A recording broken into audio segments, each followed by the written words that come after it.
Hello, welcome, and thank you for joining us here at the European Journal of International Security, which is a journal of the British International Studies Association, published by Cambridge University Press. My name is Edward Newman, and I'm with the School of Politics and International Studies at the University of Leeds, and I'm also one of the co-editors of the European Journal of International Security. In this series of online video conversations, we invite some of our journal authors to discuss their articles, to provide some background, and perhaps to consider the broader implications of their research. And so today I'm delighted to welcome Oliver Richmond to talk about his article, The Evolution of the International Peace Architecture. Oliver is a professor of politics at the University of Manchester. Oliver, thank you for joining me today. I know this article comes after many years of research on peace building and the concept of peace for you, but what motivated you to explore this specific topic? Thanks, Ted, for the opportunity to say a few words about this piece. You're right, it's part of a longer trajectory and a large project, probably an unmanageable project in many ways. But I mean, going right back to our early studies in international relations, I had noticed that there was a tradition of rhetorically making peace central to the study of IR, but in practice never really getting too much discussion of the dynamics, the context, the concepts, the actors, the variables, and so on that would need to be considered.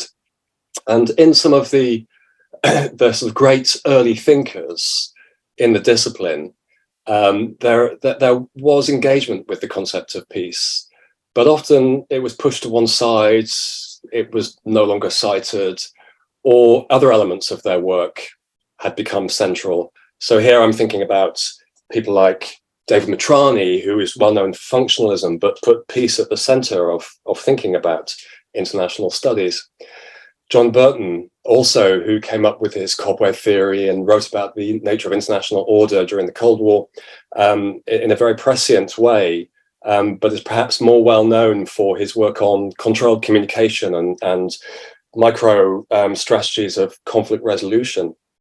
And even scholars who worked on some of the other big issues in international relations, like power, Hinsley, for example. If you read his very important book from, I think, 1963, Peace is at the center of this discussion.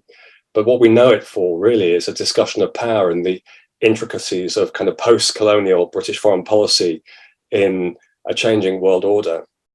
And our mutual supervisor, Ted, John Groom, he did the same thing. He wrote this, I think, quite brilliant survey of the state of international relations theory in the early 90s, IR then and now, which has recently been reissued as a very good new edition. And in that book, there's a lot about the history of political theory and thinking and international theory, as well as policy making, which sort of targets this problem of peace. But when you cast your eye around the broader discipline, peace is sort of relegated to a more lowly level of discussion, within communities, in far off contexts. And isn't related to questions of political and international order. And certainly since the end of the Cold War, I think we've been very focused on peacekeeping and peace building and civil society activity. And we've tended to miss the bigger picture. So the motivation for the article was to try to reiterate a long-standing argument which goes back right through political theory, about the centrality of peace to discussions of the international as well as the state and state forms, and to try to find a way of grounding it which was relevant to contemporary international relations too, because I think, you know, after John Groome's book, and perhaps even going back to the 60s, peace has sort of fallen off the agenda, other than a rhetorical device or a sort of a micro debate around the fringes of the discipline. That's really fascinating, Oliver. And absolutely, I see in this longer term project a critical investigation of the concept of peace that necessarily goes far beyond, you know, what many of us see as international relations as a discipline, which I think has not really engaged adequately in this. So then, in some ways, your article for our journal is a scoping exercise in a way, building upon the enormous amounts of work that you've done over the decades. But I think there may be some kind of key points or arguments in there. Could you highlight a few of those, please? So even in the older literatures, which do see peace as central, and they're seeing it in the context of decolonization or of the Cold War, or going back earlier, total war, and before that, imperialism, and so on, there hasn't been, I think, a really clinical attempt to lay out different dimensions and implications of thinking about peace vis-a-vis the different issues that they're engaging with. So what I wanted to do was try to bring all these different literatures together, an almost impossible task, if you like, and to work out how they evolved and how they interact with each other. So what I've done in this project is sort of look back through the literatures that we have and try to show how their engagement with peace has built up over time with different dynamics and different implications, a series of layers which form this international peace architecture, historical layers in which there were grand strategies which were designed to deal with different conflict and war dynamics of each of those eras, you know, from the balance of power in the 19th century to liberal democracy and self-determination in the early 20th, to debates over structure and about the implications of global Marxism, debates about decolonization, and of course then into the later part of the Cold War and the ideological debates over the preeminence of liberalism as a way in which you frame the state and its constitutional order and its institutional framework, and how you build systems at the international level which govern peace. And I see these as building up over time in different layers. And this is a broader international peace architecture. It's an international peace architecture which goes far beyond what the UN describes as a peace-building architecture, which is a very technocratic, bureaucratic framing of architecture. So I put this overall peace architecture into a kind of broader interdisciplinary framing device, which I borrowed from archaeology, you know, which suggests that political institutional systems build up over time in layers to deal with contradictory issues. Often the layers contradict each other while also resolving some of the problems of the previous era's system. At some point, they run out of steam and the whole system collapses. And I wanted to test out whether this is what's been happening with our own tools, which seem to me in the longer trajectory to have started off with grand ambitions for shaping international order, going as far as global government, to far more limited ambitions for peacekeeping, which leads to ceasefires and negative forms of peace during the Cold War context of the 1960s, to forms of statehood which would deal with, at least to some degree, with the problems of post-colonial states, but didn't deal with the problems of post-Soviet states, to questions of human rights and a global normative framework, and so on. So I'm trying to build a wider picture in which we can situate the tools that we know well that we have for making peace. And I guess implicitly it suggests that they're inadequate and a lot more work needs to be done if we are to stabilize international order. Absolutely. And on that point, you made a number of references to different historical contexts and how these shape our thinking and also shape the policy apparatus of managing international peace and security. How do you feel about the current transitional international order?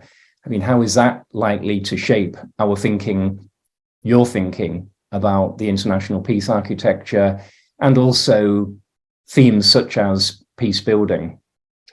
Well, I think the current situation where we have a nascent or embryonic or perhaps a rapidly consolidating multipolar order once again suggests to me that the tools that we have for peacemaking, from the balance of power to state reform, to liberalization, to human rights, to the welfare state, to peacekeeping, peace building, mediation, conflict resolution, conflict transformation, hybrid forms of peace, and so on, everyday peace, they are inadequate to deal with this multipolar situation. This system evolved over time in layers, in a reactive way. These tools emerged after the event of new dynamics in war and violence as a reaction, dampening down the possibility that small-scale violence could lead to a major collapse of the international system. And we're in a situation now where they're not able to deal with the broader dynamics of international multipolarity, nor with problems of state reform. But most importantly, underlying all of this, and I think something which has pushed the development of the architecture, perhaps in quiet ways, have been the claims of different civil societies around the world for expanded rights, new ways of thinking about peace, which are perhaps more emancipatory than the tools that we currently have can provide. So we've seen a loss of legitimacy for the architecture over the last 20 years in the eyes of many of the publics where these tools have been used around the world, whether it's conflict-affected societies in sub-Saharan Africa or in Southeast Asia, or indeed in the Balkans or in Colombia, which means that these peace processes and these peace tools don't stick. And they've tended to lead to frozen conflicts, or indeed to regressive situations where, under cover of reform, what we actually have is a reassertion of old power relations and old dynamics. So that suggests to me, to kind of try and sum up the impact this is having on international order and what it means for the peace architecture, is that we need a new layer of this architecture. We need some innovations which are able to deal with the inadequacies of previous tools when they're applied under these current situations, these current conditions, and also with the reemergence of multipolarity, which was really just dealt with in the past by the Security Council or the balance of power framework, which I think at the moment seem to be unable to operate. So what we need is some quick thinking and some serious innovation, some political will and some action to prop up the long-standing international peace architecture as it is, so it doesn't fall over, and to come up with responses to the new, or possibly old, types of conflicts that are emerging or re-emerging in the current international order. Otherwise, we could find ourselves in a sort of late League of Nations type situation. Yeah, absolutely. So, as a framing or a kind of scoping concept, then this is more agile than the so-called peace building debates. This for you is building upon those, but qualitatively, very much different. Because I know your article is not about peace building, but nevertheless, you've done an enormous amount of important work on peace building. So I did want to ask you a couple of questions about how this article, how the peace architecture builds upon, but goes far beyond. And in recent decades, as you know, we've seen debates on so-called liberal peace building, the critical challenge to liberal peace building, hybrid peace building, and you've led most of those debates, I have to say. But in recent years, it was my sense that the field was no longer defined around a big debate, and the liberal peace building or the hybrid peace building debates had become rather exhausted, in any case, before the current sort of multipolar turn, in which debate seemed to have sort of been left behind. Do you think this is the future of the peace building debate? Well, I think what we see, and this is what my international peace architecture framework helps us to see, I hope. I think we see that peace thinking and peace praxis does develop. It is able to innovate historically. It's done it time and time again. So it is able to keep this system going and build on it, which is what we need now. The problem is that it's reactive. And the innovations, the new solutions always tend to come after a major outbreak of violence, and particularly new types of violence or war in the international system. And what we haven't done in this period after the end of the Cold War is attend to that problem.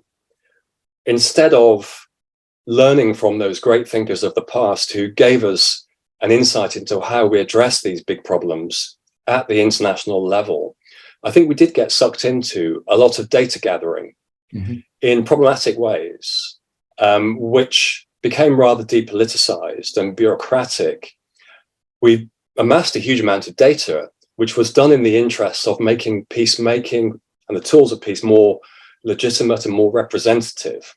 Much of that data is suggesting that social claims for peace, in order for it to be legitimate in Colombia or in Bosnia or in Cambodia, has to respond to what I've been calling expanded rights claims, which arise when you engage with the voices of those people who are conflict affected and have been through the turmoil of war and disorder. The liberal peace framework of the post-1990s world was very kind of comfortably nested in US hegemony. And I think we got lazy intellectually as well as practically. And as time has gone on, and I point here to insights from those archaeologists that helped me build this international peace architecture as a conceptual framing. As time goes on, we tend to forget the necessity and importance of maintaining and building on these systems, because there are so many other pressing issues emerging. So we've been caught out. So what we've been doing, peace building has increasingly gone micro, become very localized, and yet at the same time it's throwing up issues which the current ideological framing of peace building within the liberal and neoliberal international order can't deliver on. They can't really deliver expanded rights. They can't deal with structural and material claims being made by conflict affected societies, and nor can they deliver with wider justice claims that have been made for historical justice, post-conflict justice, transitional justice, and so on and so forth. And what we've tended to do, I think, is just sit back and say, well, these are problems for future generations. But again, not addressing those problems or not dealing with them, even at the kind of rhetorical level, has meant that legitimacy has leached away from the system that actually is existing and is supposed to be operating. Don't forget that this international peace architecture is an intergenerational system, which means it relates to the building up of a long-standing historical international order and its attempts to deal with its many problems of violence. So it's absolutely imperative that we keep that system going and deal with its old problems as well as its new problems. The longer it goes on for, the more difficult this becomes, because it becomes more complex, more resource intensive, and so on. And so clearly, I think the practical and the epistemological tools that we have now in this post-1990s environment have been caught out. World events have moved on, and it's not only they've been caught out, but they weren't able to deliver. And I think many of us scholars also got sucked into a rather comfortable intellectual position where one could almost supply kind of therapeutic knowledge about peace building rather than make the necessary practical changes to stabilize the architecture and to deal with the new issues that were emerging. And that's why the UN system right now is ticking along on autopilot, which is absolutely necessary, but it's also not able to deal with many of the issues that have emerged. Absolutely. One quick final question then. One of the implications of this seems to be that the architecture of peace cannot be embedded in systems of global governance for reasons of, local ownership, legitimacy at the local level, and the microdynamics of peace that you've been describing. Is that the case? I think the moments when that can happen have been historically after a great disaster and a major conflict. And there is a possibility of an alignment between the sorts of claims that people are making on the ground, emancipatory claims for rights and development or whatever it might be, recognition, representation, the nature of the state framework that comes out of a constitutional settlement and the way in which the state is embedded in regional and international order. But this is always a moving target because international politics is always fluid and in flux, and subject to contradictory claims, some of which we may find abhorrent and others which we may well agree with. And what we've had until now, I think, are peace tools that have been rooted in the interests of hegemony. What civil societies are telling us around the world is they want tools that deliver these emancipatory goals that were part of 20th century history and have moved on since decolonization and are now, I think, in some ways captured quite well in the UN sustaining peace agenda. They include justice and sustainability as well. Now, we don't see much sign in practice that the system is adjusting to actually deliver on those situations. And history tells us that it'll only adjust when there's a major disaster. Well, I think the IPA is now so significant and so integral to the viability of global order that we now have to reverse the situation. We have to produce innovations before the next disaster. And I think that's what the trajectory of development tells us. And it does suggest there has to be alignment, but it is a very difficult thing to achieve. Absolutely. Well, this has been really fascinating, and I'd like to thank you, Oliver, for sharing these reflections. I hope this will encourage people to access your article, and this is freely available in open access on the journal's website, and you'll see a link below. So thank you for watching, and goodbye. Thank you.